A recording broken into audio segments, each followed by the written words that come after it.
आज अलग सरकार है, वक्त भी बीता है और इसलिए सरकार में पॉलिटिकल डिटर्मिनेशन था और सर्जिकल स्ट्राइक के दौरान आर्मी में, और इस बार, और इसमें केवल आर्मी नहीं होती, उनको एयर सपोर्ट भी मिलता है और अगर आप इस प्रकार का करें तो आपको नेवल सपोर्ट भी तैयार रखना पड़ता है। आर्मी के ट्रूप्स भी तैयार होते हैं एलओसी और इंटरनेशनल बॉर्डर पे। ये मिलिट्री ऑपरेशंस की डिटेल्स हैं। एयर चीफ का कहना था कि हम लोग कर सकते हैं और हम विश्वास है कि जो हमारे पास क्षमता है हम करके आएंगे। तो मान लीजिए चुनाव न भी होता और पुलवामा भी ना हुआ होता, देश में इतना गुस्सा भी ना होता, तो ये तो देश के साथ खिलवाड़ होती अगर सरकार कहती कि सैकड़ों में टेररिस्ट और फिदायीन ट्रेन हो रहे हैं और मैं हाथ पे हाथ रख के बैठ जाऊं। कभी भी ये जानकारी आती तो भारत सरकार का दायित्व होता कि राष्ट्रहित में उसको कार्रवाई करनी पड़ती। अब ये इत्तेफाक था, जो पुलवामा जिन्होंने किया उनको तो हमारी फौज ने और हमारे बाकी पैरामिलिट्री फोर्सेस ने डोमेस्टिकली लिक्विडेट करना शुरू किया है। एनकाउंटर्स में कई उसमें जा चुके हैं और इसका कोई पुलवामा का बदला नहीं था। ये मान लीजिए ये इंफॉर्मेशन ना होती तो सरकार क्या करती, एयरफोर्स क्या करती, और ऐसी कोई घटना ना होती। तो इसको पुलवामा के साथ और चुनाव के साथ मत लिंक कीजिए। ये एक प्रकार से देश की रक्षा करना आतंक से, जो सरकार का, पूरी व्यवस्था का और हमारी आर्म्ड फोर्सेस का एक तत्व दायित्व है। ये उस जिम्मेवारी को सरकार ने और हमारी एयरफोर्स ने बहुत खूबी से निभाया है। लेकिन ये तो सही है कि चुनाव सामने हैं, एयर स्ट्राइक हुई है, देश में अलग तरह का माहौल है, इसका भारतीय जनता पार्टी को फायदा होगा? देखिए, इसमें दो अलग अलग पक्ष हैं। मैं व्यक्तिगत तौर से, जो चुनाव आयोग ने कहा कि अपनी आर्म्ड फोर्सेस की कोई तस्वीर या कोई सिंबल चुनाव में इस्तेमाल नहीं होना चाहिए, मैं उसके साथ पूरा सहमत हूं। और मैं सहमत इसलिए हूं, और कोई नादानी करता है तो उसको करेक्ट करना चाहिए। मैं इसलिए सहमत हूं कि मैंने पहले भी एक विश्लेषण में अभी कहा था, एक बड़ा अंतर पाकिस्तान के और हमारे बीच में यह है कि 1947 15 अगस्त से पहले तो हम एक ही देश थे। हमारे यहां 47 के बाद लोकतंत्र चलता गया और बढ़ता गया और हमारा पॉलिटिकल इकोनॉमिक सिस्टम मजबूत होता गया। वहां लोकतंत्र बार बार कोलैप्स होता गया, इकोनॉमी भी कोलैप्स होती रही। 4 बार फौज के मुखिया मार्शल लॉ एडमिनिस्ट्रेटर बने। इकोनॉमी की यह हालत है कि अब 13वीं बार वो IMF के पास जा रहे हैं कि हमारे पास पैसा नहीं है देश चलाने के लिए।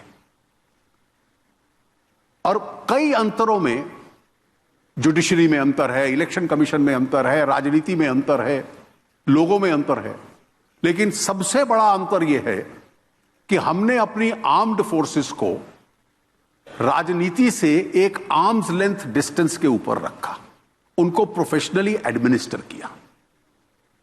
और हमारी आर्म्ड फोर्सेस ने भी अपने आप को देश की भीतरी राजनीति से बिल्कुल अलग रखा। हमारी आर्म्ड फोर्सेस का कभी पॉलिटिकल एम्बिशन या पॉलिटिकल टिल्ट नहीं था और नहीं हुआ, ना होना चाहिए। पाकिस्तान की स्थिति यह नहीं थी और इसलिए उस देश को आज भी सिविलियन सरकार नहीं चलाती, वहां की फौज और ISI चलाती है।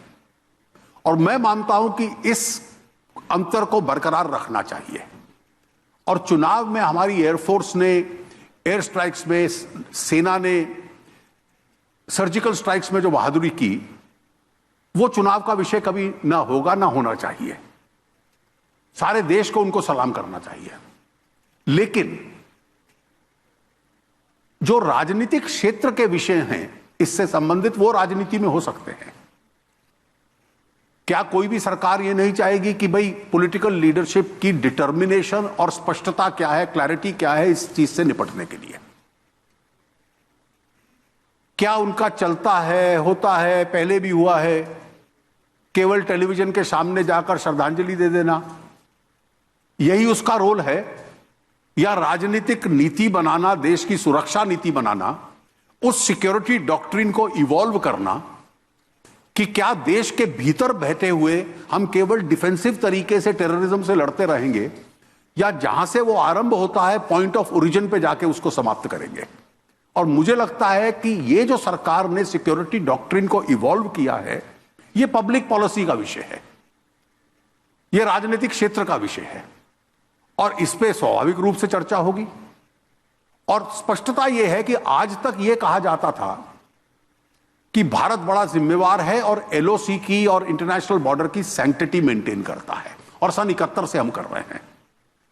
वो उस सैंक्टिटी को रोज चूर चूर कर देते थे अपने टेररिस्ट भेज के कि आप जाकर हिंदुस्तानियों को मारें, और हम एक तरफा उस सैंक्टिटी को बनाए रखे हुए थे।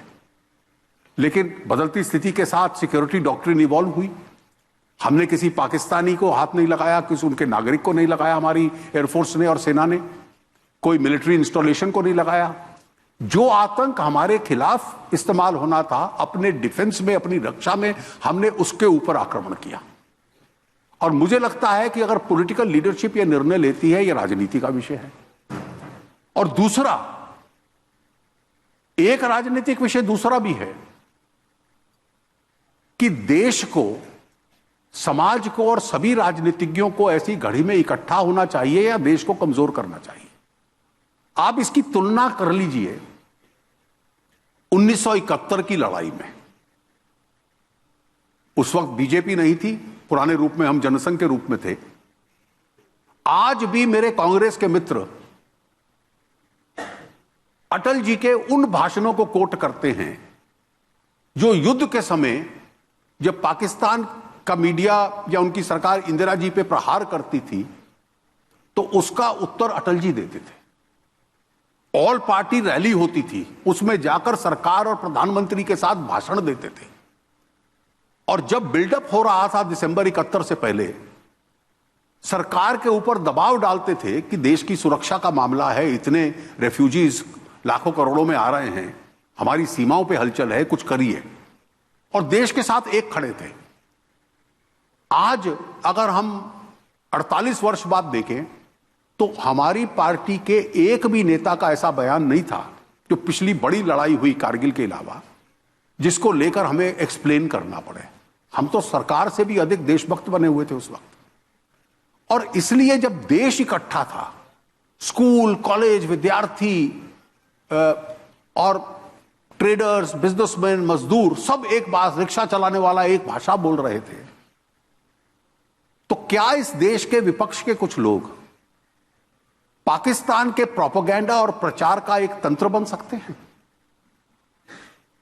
सबसे 2-3 दिन के लिए औपचारिकता निभाई कि हम एयरफोर्स के साथ हैं। जब एयरफोर्स के चीफ ने कह दिया कि भाई वहां हम जंगल में बम चलाने नहीं गए थे, हम टारगेट पे मारने गए थे और हमने टारगेट अचीव कर लिया, उससे तो विवाद समाप्त हो जाना चाहिए था। आप फिर भी प्रश्न उठाते रहे, सबूत लाओ, बिना सबूत के हम नहीं मानेंगे। आप फिर भी प्रश्न उठाते रहे कि 29 पाकिस्तान में, अभी आपने इमरान साहब का एक बयान बताया तो उन्होंने कहा कि भारत के राजनीति की वजह से हो रहा है। ये उनका बयान तो अब आया, 29 राजनीतिक दलों का एक प्रस्ताव था कि सरकार और प्रधानमंत्री ये राजनीतिक कारणों से कर रहे हैं, यही भाषा। उसके बाद एक के बाद बयान आया, एक ने कहा वहां तो एयरफोर्स जाकर एक मच्छर भी नहीं मार पाई।